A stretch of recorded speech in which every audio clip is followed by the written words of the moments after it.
শেখুল ইসলাম হযরত মাওলানা তাকি উসমানী দামাত বারাকাতুহুমুল আলিয়া, সারা পৃথিবী বিখ্যাত বুজুর্গ আলেম, উনি ফতোয়া দিছেন যেই কিশোর, যেই যুবক বড় মোবাইল ব্যবহার করার ক্ষেত্রে হালাল হারামের বিধান কি শরীয়তের এটা জানে না, এটা মানে না, তার জন্য এই বড় মোবাইল ব্যবহার করার অনুমতি নাই, জায়েজ নেই।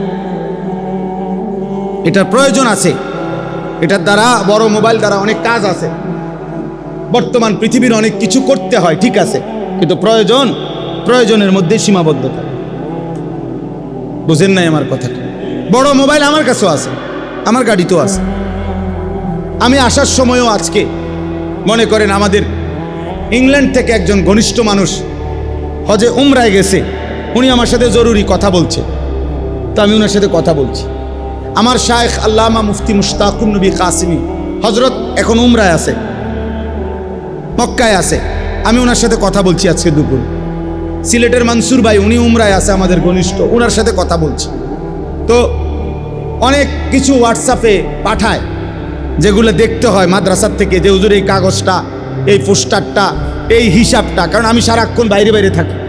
তাহলে প্রয়োজন তো ঠিক আছে, তো প্রয়োজনের মধ্যে রাখা দিলাম কাজ সারলে, কিন্তু এই ছোট মোবাইল দিয়া মাহফিরুল্লাহর লগে কথা বলা, আমার ফ্যামিলির সাথে কথা বলা, স্বাভাবিক কথাবার্তা বলা, এটা দিয়ে সম্ভব না, তো এটা দিয়ে সারলাম।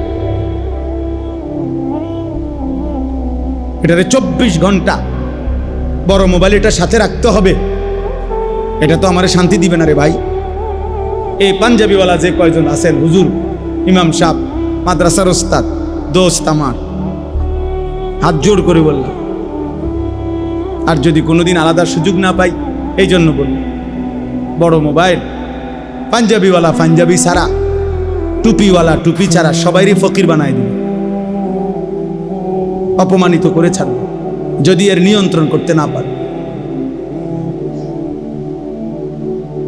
যদি এর হালাল হারাম বাঁচতে না পারে, হেফাজত করতে না। আল্লাহ আমাদেরকে তৌফিক দান করে।